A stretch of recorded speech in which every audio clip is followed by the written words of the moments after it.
Radhe Radhe everyone, मैं मीनाक्षी स्वागत करती हूँ आप सभी का आपके अपने चैनल ज्ञान अनुसार में। तो आज के इस वीडियो में मैं आप सभी के साथ गणगौर पूजा की विधि शेयर करने वाली हूँ। तो होलिका दहन के अगले दिन मतलब जिस दिन हम रंगों से होली खेलते हैं उसी दिन गणगौर पूजा शुरू हो जाती है और चैत्र नवरात्र के तीसरे दिन गणगौर पूजा का आखिरी दिन होता है। और आखिरी दिन सुहागिन महिलाएं व कुंवारी कन्याएं बड़े ही हर्षोल्लास के साथ गणगौर तीज का व्रत पूजन करती हैं। तो देखिए, गणगौर जो पूजा है वो उत्तरी प्रांतों में तो मनाई ही जाती है, पर राजस्थान और मध्य प्रदेश में इसका विशेष रूप से महत्व है। तो देखिए, गणगौर की जो पूजा है वो कभी 16 दिन की पड़ती है और कभी 18 दिन की, तो ये महीने पर डिपेंड करता है। इस व्रत को सुहागिन महिलाएं अखंड सौभाग्य के लिए और कुंवारी लड़कियां अच्छे घरवर की प्राप्ति के लिए करती हैं। तो 16 दिन आप गणगौर बिठाएं ना बिठाएं, पूजा करें या ना करें, पर 16वें दिन बड़ी गणगौर की पूजा आप जरूर से करें। इस पूजा को सभी सुहागिन महिलाएं कुंवारी कन्याएं मिलजुल कर करती हैं। तो इस तरह से ये पूजा सुबह ही होती है।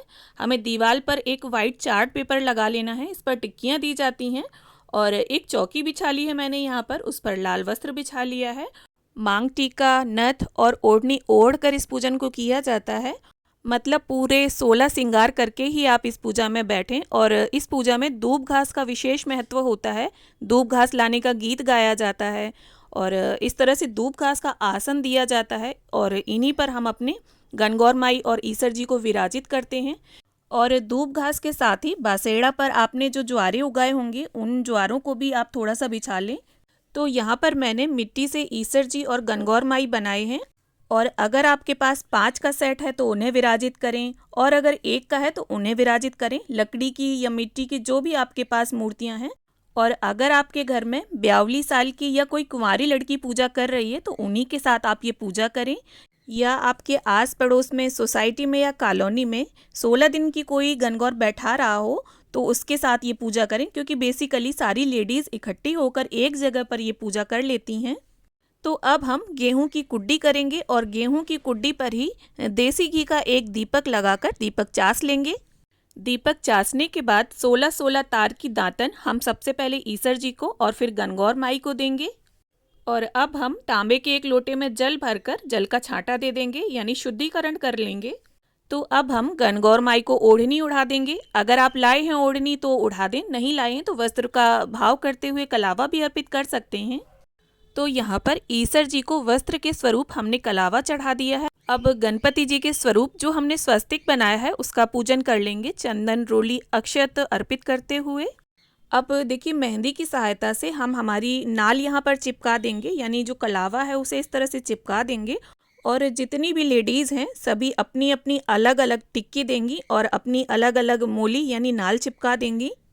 तो यहाँ पर रोली, मेहंदी और काजल की सभी को अपनी अपनी अलग अलग 16-16 टिक्कियाँ देनी हैं। और कहीं कहीं पर देखिए हल्दी की भी टिक्की लगाई जाती है, तो अगर आपके यहाँ लगाई जाती हो तो इनके साथ आप हल्दी की भी टिक्कियाँ दे दें।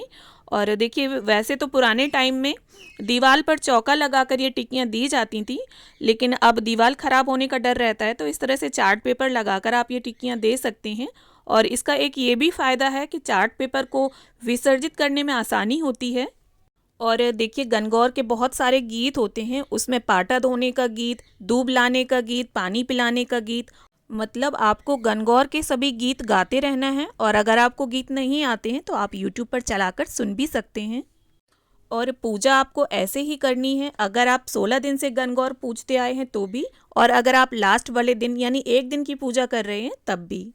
अब देखिए, जिनके यहाँ 16 दिन की गणगौर बैठाई जाती हैं तो कई जगह पर ऐसा होता है कि हर रोज़ रोली और काजल की एक एक टिक्की दी जाती है और 16 दिन तक वो 16 टिक्कियाँ हो जाती हैं।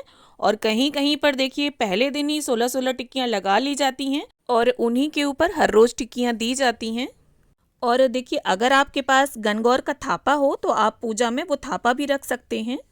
अब देखिए, हम गणगौर माई को और ईसर जी को रोली से तिलक करेंगे, काजल लगाएंगे, मेहंदी लगाएंगे। तो जो रोज़ की 16 दिन की गणगौर होती हैं उसमें मेहंदी की टिक्कियाँ नहीं लगानी होती हैं। और आज के दिन यानी जो लास्ट दिन होता है उसमें मेहंदी, रोली, काजल तीनों की टिक्कियाँ दी जाती हैं। और जो भी सामान आप ईसर जी और गणगौर माई को लगाएं वो शगुन के तौर पर खुद भी लगा लें, चाहे आपने पहले ही मेहंदी क्यों ना लगा रखी हो। फिर भी गणगौर पूजते समय आप ये सभी सामान थोड़ा थोड़ा खुद भी ज़रूर लगा लें। तो जो 42 साल की लड़की होती है, मतलब जिसकी शादी का पहला साल होता है, उसके पीहर में 16 दिन की गणगौर बैठाई जाती हैं, जिसमें 8 पिंडिये होली की राख के और 8 पिंडिये गोबर में मिट्टी मिलाकर यानी 16 पिंडिये बनाए जाते हैं। तो यहाँ पर सभी को हमने फूल चढ़ा दिए हैं और बांस की टोकरी में यहाँ पर हम सुहाग पिटारी निकालेंगे। देखिए बांस की टोकरी का बहुत ज़्यादा महत्व होता है। उसी में दूब घास लाई जाती है और बांस की छावड़ी में ही पिंडिये बनाकर रखकर उनका पूजन किया जाता है। तो अगर आप 16 दिन की गणगौर पूजा कर रहे हैं तो ईसर जी और गणगौर माई के बगल में वो 16 पिंडिये भी ज़रूर रख लें और पूजा का सारा सामान एक साथ रखकर बैठें, बार बार ना उठें। तो यहाँ पर देखिए मैंने चांदी के बिछुए अर्पित किए हैं गणगौर माई को। अब इसके साथ ही गणगौर पूजन में गुने का बहुत अधिक महत्व होता है, तो 16 गुने चढ़ाए जाते हैं। आटे में मीठा डालकर ये गुने बनाए जाते हैं और जिनके यहाँ 16 दिन की गणगौर होती हैं उनके यहाँ तीनों टाइम गणगौर माता को पकवान बनाकर भोग लगाए जाते हैं अपने हाथों से।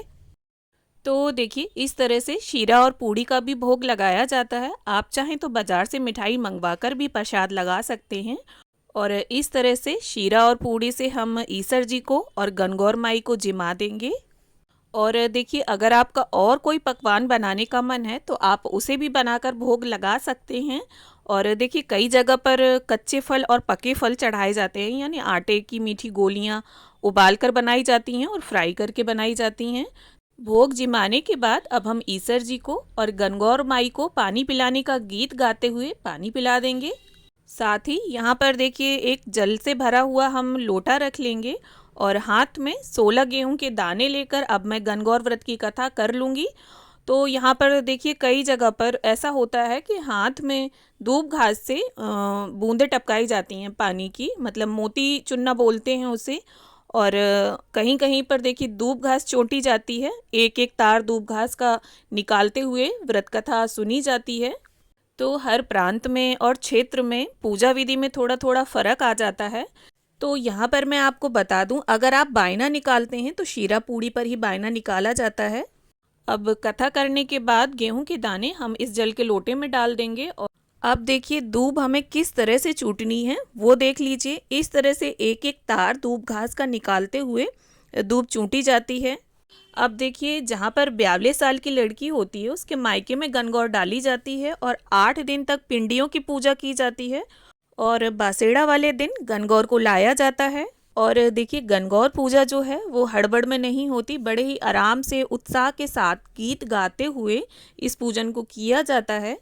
अब देखिए छाटा डालने के लिए हमें या तो कांसे का एक बर्तन लेना है और अगर कांसे का बर्तन ना हो आपके पास तो आप मिट्टी की सराई वगैरह भी ले सकते हैं। और सबसे पहले देखिए उस बर्तन को हमें जल से भर लेना है और थोड़ा कच्चा दूध उसमें डाल लें। और इसके बाद देखिए जो जुआ का सामान होता है उसमें एक चांदी का छल्ला, कौड़ी, सुपारी, हल्दी की गांठ और 1 रुपए का सिक्का भी डाल सकते हैं आप। और 1 रुपए के सिक्के की जगह पर चांदी का सिक्का भी आप डाल सकते हैं। और इसके साथ ही देखिए अगर आपके पास ये सदा सुहागन के फूल हों तो उन्हें ज़रूर आप ले लें। और इस तरह से 16-16 तार के 2 गुच्छे बनाए जाते हैं और इनसे ही छांटा दिया जाता है। कई जगह पर क्रॉस करके दिया जाता है, कई जगह पर इस तरह से दिया जाता है। तो हमारे यहाँ इसी तरह से छांटा दिया जाता है। तो इस तरह से दूब घास के गुच्छों से हमें 16 बार ईसर जी गणगौर माई को छांटा देना है। और देखिए गणगौर पूजा मुख्य रूप से सुहाग के लिए ही होती है, तो जो भी आपने 16 श्रृंगार करे हैं उन सभी पर आप इस तरह से 16-16 बार छांटा दें। और छांटा देते समय आपको गीत गाने हैं छांटा देने का। 16-16 बार गोर गोर गोमती वाला गाना होता है जो, वो गाया जाता है। तो अपनी चूड़ियाँ, ओढ़नी, मांग टीका, नथ सभी पर आप 16-16 बार इस तरह से छांटा ज़रूर दें। और देखिए जितनी भी लेडीज़ पूजा कर रही हैं साथ में, तो वो दूब घास के अलग अलग गुच्छे बनाएंगी। और छांटा देने के बाद ये जो जुआ का सामान है इसे आप निकाल कर रख लें, क्योंकि अगर 16 दिन का पूजन है तो डेली आपको इस सामान की ज़रूरत पड़ेगी। डेली आपको नया अलग नहीं लेना है, खाली ये जो जल है इसे आप दोबारा बनाएंगे। और अपनी बालकनी में, छत में या आंगन में, मतलब खुले में इस तरह से गोल गोल घुमाते हुए इस जल को हमें सिराना होता है। और ये जो लोटा हमने भर कर रखा है इसमें गेहूं के दाने डाले थे, इस लोटे को आप सूर्य देवता को अर्घ दे दें और इस सामान को अच्छे से रख लें क्योंकि ये सामान की हमें दोबारा ज़रूरत पड़ती है। इसके साथ ही अब हम धूप और दीप से गणगौर माई की आरती उतार लेंगे। आरती का गीत है, पान्या फूल्या भरी रे परात, सवा ग भरिए छावड़ी जी, मोकल्यो सूरज जी राणा देने करो गौर री आरती जी। तो आरती का इस तरह से गीत होता है गणगौर माई का। और आरती संपन्न करने के बाद आप अपने श्रद्धा अनुसार कुछ दक्षिणा जरूर निकाल दें। इससे पूजा में अगर कोई कमी पेशी रह गई होगी तो वो पूरी हो जाएगी। और देखिए आखिरी दिन का जो पूजन होता है उस दिन गणगौर माई की विदाई होती है, तो आप चाहें तो यहाँ पर ईसर जी को भेंट के स्वरूप एक नारियल दे सकते हैं और हाथ जोड़कर ईसर जी और गणगौर माई से प्रार्थना कर लेंगे कि वो हमारे सुहाग की रक्षा करें और पति की लंबी आयु करें।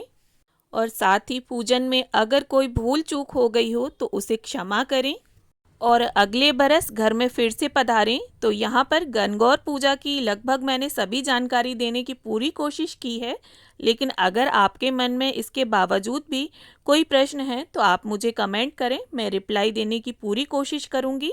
उम्मीद करती हूँ वीडियो आप सभी को पसंद आया हो। वीडियो अच्छा लगा हो तो इसे लाइक करें, शेयर करें और चैनल को सब्सक्राइब कर लें इसी तरह के अन्य वीडियोस को देखने के लिए। वीडियो को अंत तक देखने के लिए आप सभी का बहुत बहुत धन्यवाद।